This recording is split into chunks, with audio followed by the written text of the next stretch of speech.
मैं राजेंद्र कुमार सिंह शाह आचार्य, राजकीय महाविद्यालय कोटपुतली। आज हम राजनीति विज्ञान के सेकेंड ईयर के फर्स्ट पेपर संविधानों की दुनिया में ब्रिटिश मंत्रिमंडल और प्रधानमंत्री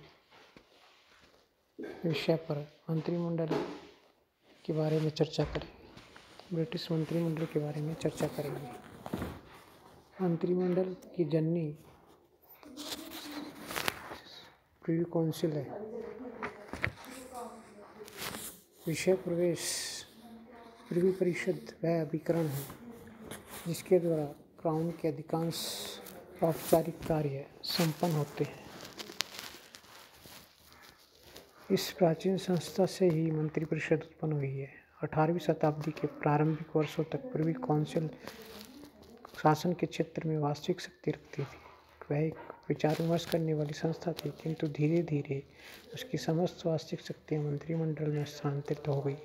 आज उसे शासन तंत्र में सम्मान का किंतु केवल औपचारिक स्थान प्राप्त है। प्रिवी परिषद का सतत अस्तित्व अंग्रेजों की इस मनोवृत्ति का एक ज्वलंत उदाहरण है कि वे अपनी पुरानी संस्थाओं को जीवित रखना चाहते हैं। वे अपने अतीत से चिपके रहना चाहते हैं। प्रिवी परिषद का विकास प्राचीन काल में राजा को शासन संबंधी कार्यों में मंत्रणा देने के लिए क्यूरिया रेजिस नाम की संस्था थी, जिसका बड़ा महत्व था। कालांतर में जब क्यूरिया रेजिस का कार्य बहुत बढ़ गया तो उसकी 2 शाखाएं हो गई। प्रशासनिक कार्य करने वाली शाखा प्रिवी परिषद कहलाई। प्रिवी परिषद का संगठन प्रिवी परिषद के सदस्यों की संख्या निश्चित नहीं है, वह बदलती रहती है। आजकल इसमें लगभग 320 सदस्य हैं। प्रिवी परिषद में निम्न श्रेणी के व्यक्ति सदस्य होते हैं। वर्तमान मंत्रिपरिषद के सदस्य, समस्त पूर्व मंत्रि परिषदों के सदस्य, लंदन का बिशप, कैंटरबरी तथा यॉर्क के आर्क बिशप, उच्चतम न्यायाधीश तथा सेवानिवृत्त न्यायाधीश, प्रसिद्ध पीयर, कॉमन सभा का अध्यक्ष, लॉर्ड सभा के विधि सदस्य, उपनिवेशों के कतिपय विख्यात राजनीतिक, इंग्लैंड के विदेशों में स्थित राजदूत, उपनिवेशों के प्रधानमंत्री, कुछ उच्च पदाधिकारी आदि। इसके अतिरिक्त विज्ञान, कला, साहित्य, अन्य क्षेत्रों में ख्याति प्राप्त व्यक्तियों को भी प्रिवी काउंसिलर बना दिया जाता है।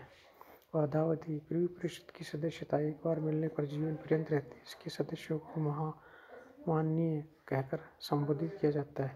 प्रिवी परिषद के अधिकांश अधिवेशन निम्नलिखित विशेष अवसरों पर होते हैं: नए सम्राट के राज्याभिषेक के अवसर पर, अन्य विशेष समारोह के अवसर पर। इन अवसरों को छोड़ पूरी परिषद कभी नहीं बुलाई जाती। साधारणतः 4 या 5 सदस्य प्रिवी काउंसिल का पूरा काम चलाते हैं। अधिवेशन के लिए 3 सदस्यों की पूर्ति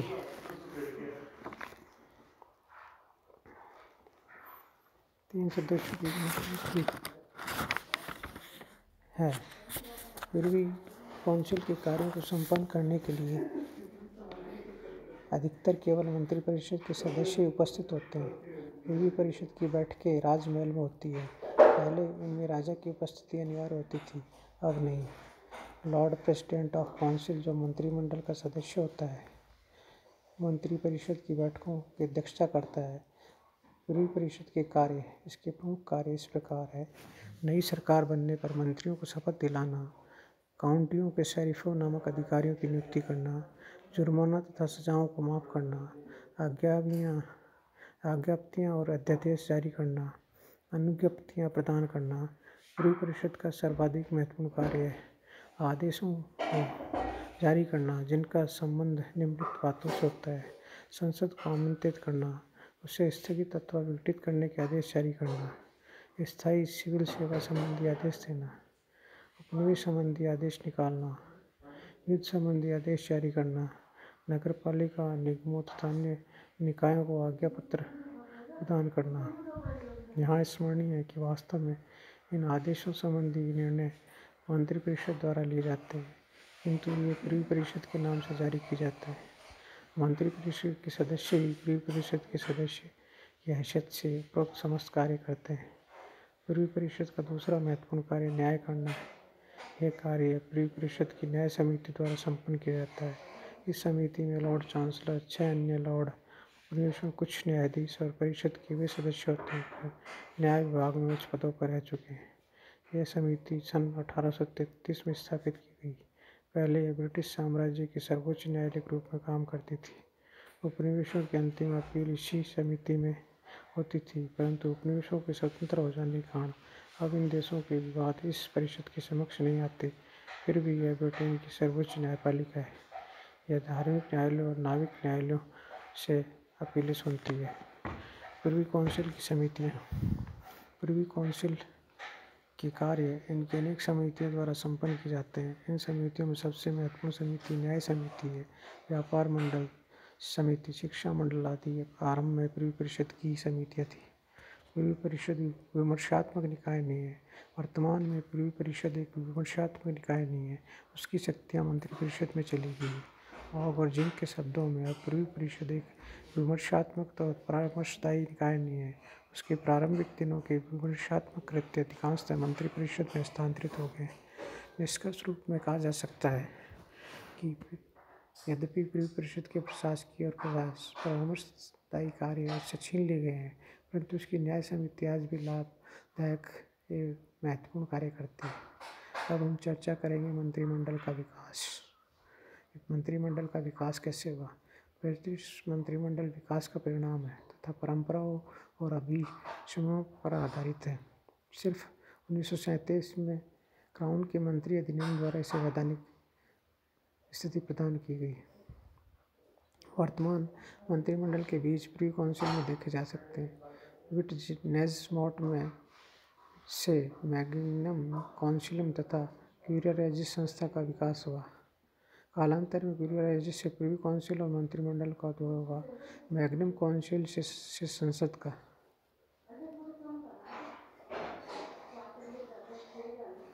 कबाल का उदय। प्रिवी काउंसिल से मंत्रिमंडल का उदय हुआ। वृत्ताकार के कारण प्रिवी काउंसिल परामर्शदायी समिति के योग्य नहीं रह गया था। सम्राट कुछ प्रमुख और निजी काउंसिलों से महल के किसी छोटे कमरे में विचार विमर्श करने लगा। इस सीमित काउंसिलरों को परामर्शदात्री समिति को समयोपरांत कैबिनेट कहा जाना लगा।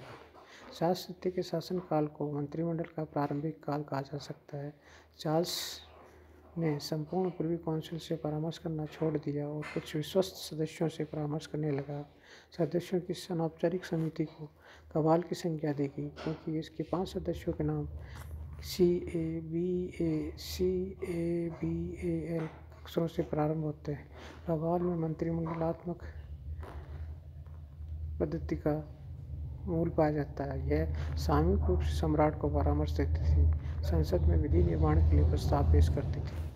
संसद के प्रति उत्तरदायित्व। चार्ल्स प्रथम के राज्यकाल में संसद ने मंत्री स्टेफर्ड के विरुद्ध इस आधार पर कार्रवाई की कि उसने सम्राट को गलत परामर्श दिया। इस प्रकार चार्ल्स तृतीय काल में संसद ने डैनबी नाम के मंत्री पर महाभियोग चलाया। इससे मंत्रिमंडल का संसद के प्रति उत्तरदायी होने के सिद्धांत की स्थापना हुई। एक दलीय मंत्रिमंडल। विलियम तृतीय शुरू में दोनों दलों हिंग और टोरी से मंत्री नियुक्त करता था, लेकिन इससे उत्पन्न असुविधा के कारण उसने 1693 और 96 में अपनी परामर्शदाता केवल हिंग दल से ली। 1696 में हिग जुंटा नामक मंत्रिमंडल का निर्माण हुआ, जो सर्वप्रथम एक दल से गठित किया गया था। संसद में बहुमत प्राप्त मंत्रिमंडल था। प्रधानमंत्री का नेतृत्व।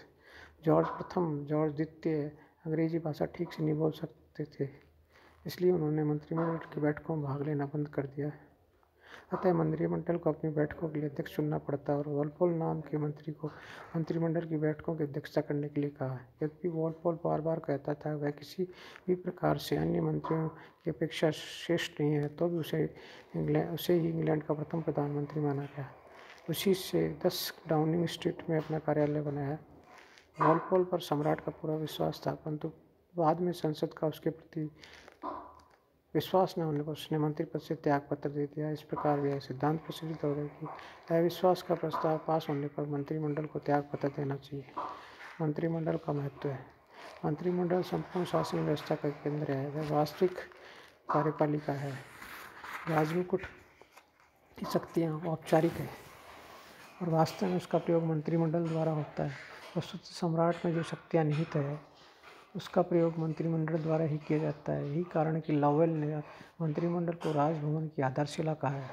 रैमजे मेयर के अनुसार वह राज्य के जहाज़ को चलाने वाला पहिया है जिसका चालक प्रधानमंत्री है। मैरियट ने तो उसे संपूर्ण शासन तंत्र का केंद्र माना है और कहा है यह वह धुरी है जिसके चारों ओर शासन की संपूर्ण मशीन घूमती है।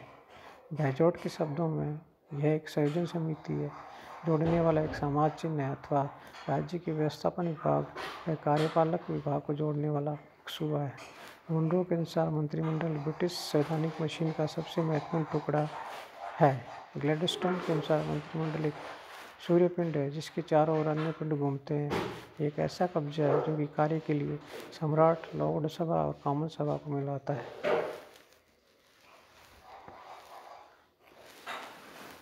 अब हम चर्चा करेंगे मंत्रिमंडल का निर्माण व रचना। लोक सदन में बहुमत दल के नेता को राजा द्वारा प्रधानमंत्री नियुक्त किया जाता है। यह परंपरा है कि प्रधानमंत्री कॉमन सभा का ही होगा। प्रधानमंत्री अपनी इच्छा से मंत्रिमंडल का गठन करता है। इस बारे में राजा का उस पर कोई नियंत्रण नहीं होता। उसे मंत्रिमंडल का निर्माण करते समय यह देखना होता है कि दल के महत्वपूर्ण राजनीतिज्ञों, विशेषज्ञों और प्रादेशिक हितों के प्रतिनिधियों को उसके स्थान मिल जाए। उसे लोकसभा से ही कुछ मंत्री लेने पड़ते हैं। मंत्रियों के लिए आवश्यक है कि वे संसद के सदस्य हो। यदि संसद के सदस्य नहीं है तो उन्हें शीघ्र ही बनना पड़ता है। सामान्यतः मंत्रिमंडल निम्न पद होते हैं। नंबर 1 प्रधानमंत्री, number 2 chancellor of exchequer, number 3 गृह विभाग का सचिव, नंबर 4 उपनिवेशों का सचिव, नंबर 5 विदेश विभाग का सचिव, नंबर 6 नौसेना का सचिव, नंबर 7 युद्ध सचिव, नंबर 8 जल सेना का लॉर्ड, नंबर 9 स्कॉटलैंड का सचिव, नंबर 10 व्यापार मंडल का अध्यक्ष, नंबर 11 शिक्षा बोर्ड का अध्यक्ष, नंबर 12 कृषि मत्स्य विभाग का सचिव, नंबर 13 स्वास्थ्य विभाग का मंत्री, नंबर 14 यातायात विभाग का मंत्री, नंबर 15 श्रम मंत्री, number 16 Lord Privy Seal, number 17 Postmaster General, number 18 Lord President of Council, number 19 First Commissioner of Works and Pension, number 20 coordination का मंत्री। अब हम चर्चा करेंगे मंत्रिमंडल शासन प्रणाली की विशेषताएं। सम्राट मंत्रिमंडल की विशेषताएं हैं। सम्राट मंत्रिमंडल की बैठकों से बाहर है। ब्रिटिश मंत्रिमंडल शासन प्रणाली की पहली विशेषता है कि राजा मंत्रिमंडल की बैठकों से बाहर रहता है। वह मंत्रिमंडल की बैठकों में भाग नहीं लेता। राजा प्रधानमंत्री को नियुक्त करता है। प्रधानमंत्री द्वारा नियुक्त मंत्रिमंडल को राजा अपना मंत्री नियुक्त करता है। नंबर 2 टोली की भावना। मंत्रिमंडल टीम के समान कार्य करता है। शासन को अपने कार्यों में सफलता मिलती है तो पूरी कैबिनेट को उसका श्रेय मिलता है, उसकी प्रशंसा होती है। इसकी विपरीत यदि सरकार की नीतियाँ गलत साबित होता है पूरे मंत्रिमंडल की निंदा की जाती है। कॉमन सभा में विश्वास प्रस्ताव पारित होने पर मंत्रिपरिषद के सभी सदस्यों को एक साथ त्यागपत्र देना पड़ता है। इस प्रकार मंत्रिपरिषद एक राजनीतिक इकाई के रूप में कार्य करती है। इसलिए ऐसा कहा जाता है कि मंत्रीगण एक साथ तैरते हैं अथवा डूबते हैं। इस संदर्भ में यह उक्ति भी प्रचलित है, प्रत्येक के लिए सब और सबके लिए प्रत्येक। नंबर 3 मंत्री गोपनीयता। मंत्रिमंडल शासन प्रणाली की महत्वपूर्ण विशेषता है गोपनीयता।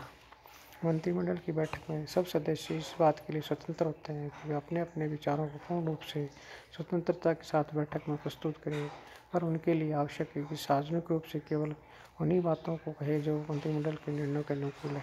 इससे अपने तथा अन्य सदस्यों के विचारों को गोपनीय रखना पड़ता है। प्रधानमंत्री का नेतृत्व।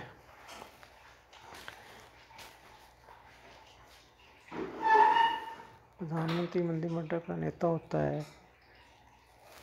सभी मंत्री समान पदवी तथा उनके अधिकार भी समान है, फिर भी प्रधानमंत्री का स्थान विशिष्ट होता है। वह सब मंत्रियों के प्रमुख समझा जाता है। अन्य मंत्री उसकी बात का सम्मान करते हैं। वह बराबर वालों में प्रथम होता है। नंबर 5 राजनीतिक सजातीयता। इंग्लैंड में मंत्रिमंडल का सामूहिक उत्तरदायित्व है, उसको कार्रवाई की गोपनीयता। इस कारण संभव है कि ब्रिटिश मंत्रिमंडल का आधार राजनीतिक दल है। साधारणतः सभी मंत्री एक ही राजनीतिक दल के सदस्य होते हैं। दलगत प्रणाली के कारण एक सी विचारधारा के व्यक्ति होते हैं, एक से उद्देश्य होते हैं जो सब समस्याओं पर एक से दृष्टिकोण विचार करते हैं। कार्यपालिका और व्यवस्थापिका के संबंधों में घनिष्ठ संबंध। मंत्रिमंडल शासन व्यवस्था की एक अन्य विशेषता कार्यपालिका और व्यवस्थापिका के संबंधों की घनिष्ठता है। मंत्रिमंडल की स्थिति संसद की समिति की, इस कारण यह संसद के प्रति उत्तरदायित्व है। नंबर 7, मंत्रिमंडल का लोक सदन के विघटन का अधिकार। मंत्रिमंडल का अधिकार है मतभेद के समय लोक सदन को विघटित करा सकता है। वह किसी कार्य के लिए यदि मंत्रिमंडल संस्कार का विश्वास प्राप्त न कर सके तो मंत्रिमंडल का प्रस्तुत विधेयक को संसद पारित न कर सके तो यदि मंत्रिमंडल यह समझे कि उसे राष्ट्र का समर्थन प्राप्त हो तो वह लोक सदन को भंग कराकर पुनर्निर्वाचन करवा सकता है। नंबर 8, मंत्रिमंडलीय उत्तरदायित्व। वैधानिक उत्तरदायित्व, अंतर मंत्रिमंडल उत्तरदायित्व, संसद के प्रति उत्तरदायित्व, राजनीतिक उत्तरदायित्व। इस प्रकार विभिन्न उत्तरदायित्व होते हैं।